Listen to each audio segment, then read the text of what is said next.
தமிழர்ஸ் kitchen. நாங்கள் காவியா. இன்றைக்கி நம்ம பார்க்க போகிறது ஒரு தீபாவளிக்குரிய ரெசிபி தான். ஓமப்பொடி பார்க்க போகிறோம். ரொம்பவே ஈஸியான ஸ்நாக், நம்ம வீட்டிலேயே செஞ்சிடலாம்.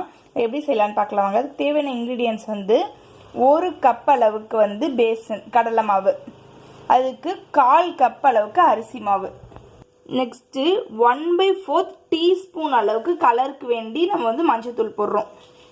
தேவையான அளவு உப்பு, நம்ம 3/4 டீஸ்பூன் உப்பு போடுறேன். அப்புறம் 1 டேபிள் ஸ்பூன் நல்லா சாஃப்டான வெண்ணெய், முன்னாடியே எடுத்து வச்சுக்கோங்க. வெண்ணெய் சாஃப்டாக இருக்கணும். 1 டேபிள் ஸ்பூன் அளவுக்கு வெண்ணெய், ஒரே ஒரு பிஞ்ச் மட்டும் இது பெருங்காயத்தூள், 1 டேபிள் ஸ்பூன் ஓமமும் 1/4 கப்பு தண்ணியும் தேவைப்படும் நமக்கு. இது ஃபர்ஸ்ட் நம்ம மிக்ஸ் பண்ணிடலாம். இப்போ ஒரு மிக்சிங் பவுலில் 1 கப் அளவுக்கு பேசன் கடலை மாவு,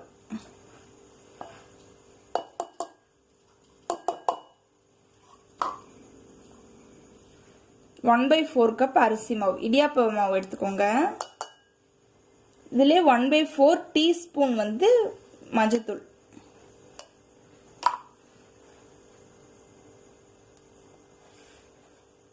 உப்பு 3/4 டீஸ்பூன்,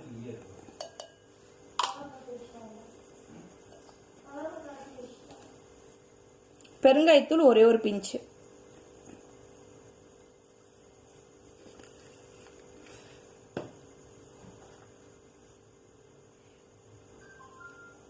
ஒரு டேபிள் ஸ்பூன் பட்டர்.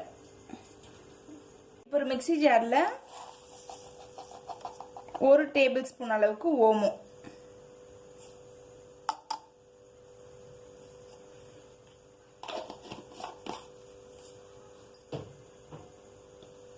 இப்போ கொரகொரன்னு அரைச்சிட்டு வந்துடலாம். நம்ம கொரகொரன்னு அரைச்சிட்டு வந்துட்டோம். நம்ம இதுலேயே 1/4 கப் அளவுக்கு தண்ணி,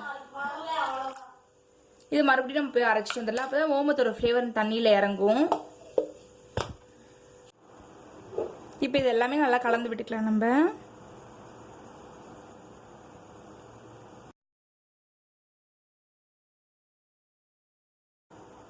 இதில் நம்ம வெண்ணெய் போடுறதுக்கு பதில் அதே 1 டேபிள் ஸ்பூன் எண்ணெய் கூட போட்டுக்கலாம். நான் சுட வச்சு இது ஹாட்டான ஆயில் ஊற்றிக்கோங்க. இதில் உங்களுக்கு காரம் பிடிக்கும், காரம் சேர்த்துக்கணும் அப்படின்னு நினச்சிங்கன்னா இது கூடயே உங்களுக்கு தேவையான அளவு மிளகாத்தூள் சேர்த்துக்கோங்க.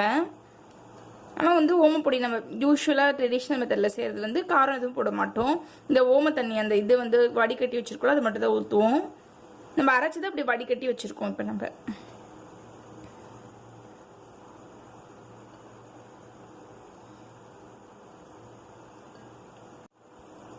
நம்ம போட்டிருக்க வெண்ணெய் அளவுலாம் கரெக்டானு பார்க்குறதுக்கு இப்படி பிடிச்சோன்னா அந்த ஷேப் நிற்கணும். ஷேப் நின்றுச்சுன்னா போட்டிருக்க அளவு கரெக்டு. நல்லா இது ஃபுல்லாக நம்ம கலந்துட்டோம். இப்போ இந்த ஓம தண்ணி எடுத்து ஊற்றிடலாம். இந்த ஓமத்தை சுடு தண்ணியில் போட்டுட்டு அப்புறம் அதில் ஊற்றினோம்னா நம்ம சுட்டு எடுக்கும்போது செவந்து போயிடும். அதனால தான் நம்ம அரைச்சி எடுத்துடுறோம்.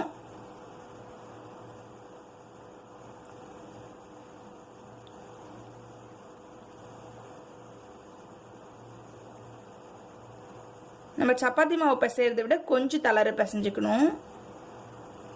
ஓமத்தை நம்ம அப்படியே போட்டாலும் இந்த நம்ம முறுக்கு சுடுற மாதிரி அது பிழியும் போது அது நடுவில் போய் அந்த கண்ணில் போய் மாட்டிக்கும்.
கொஞ்சம் லைட்டாக ஒட்டிட்டு தான் இருக்கும் நம்ம கையில். இது இந்த மாவு இதுதான் கரெக்டான பதம்.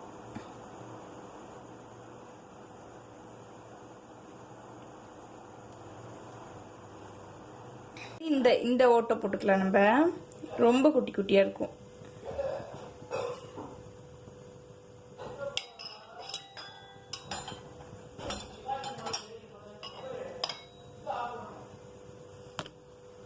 இப்போ இது உள்ள வந்து இதை போட்டு நம்ம ஃபில் பண்ணிக்கலாம்.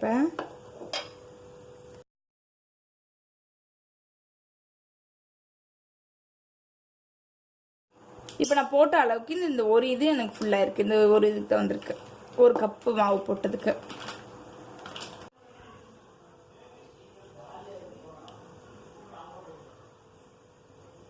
இப்படி போட்டு உடனே பபிள் வந்து மேலே அது வந்துருச்சுன்னா நமக்கு எண்ணெய் வந்து கரெக்டான சூட்டில் இருக்குன்னு அர்த்தம்.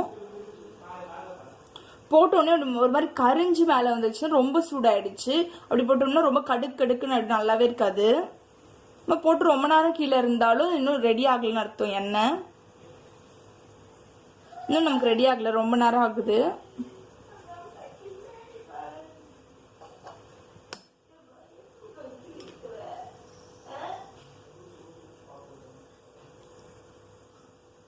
மேலே வந்துருச்சு. இதை எடுத்துட்டு நம்ம புளிய ஆரம்பிச்சிடலாம். மீடியம் டு லோலயே வச்சுக்கோங்க.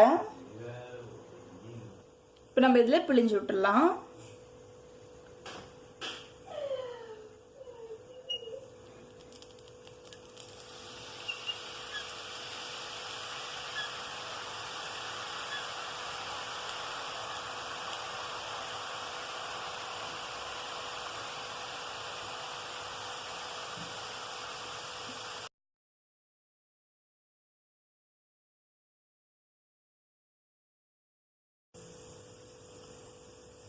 இது சீக்கிரமா வெந்துடும்.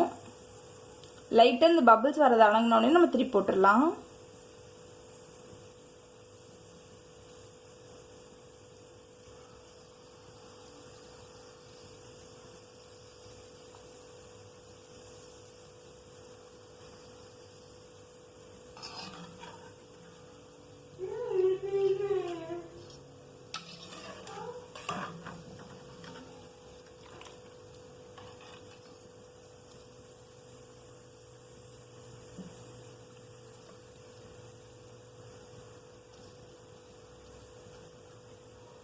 இப்போ இது நல்லா வெந்துருச்சு, எடுத்துடலாம் நம்ம.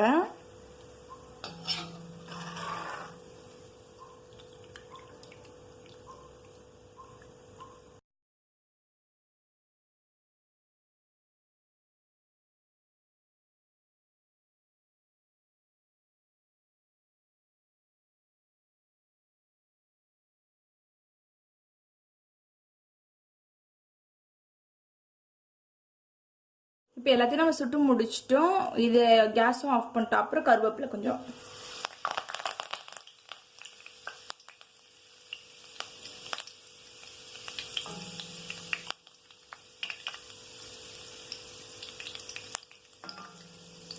கருவேப்பிலை எப்பவுமே கேஸ் ஆஃப் பண்ணிட்டு போடுங்க கடைசியா.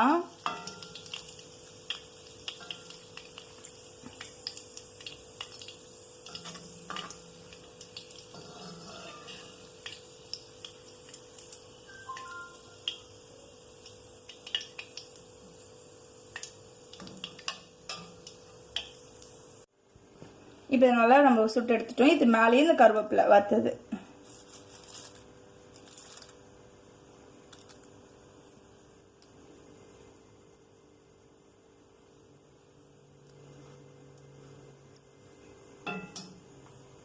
இப்போ இது வந்து உடச்சி விட்டுக்கோங்க.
இப்போ நமக்கு செம்ம சூப்பராக ஓமப்பொடி ரெடி ஆயிடுச்சு.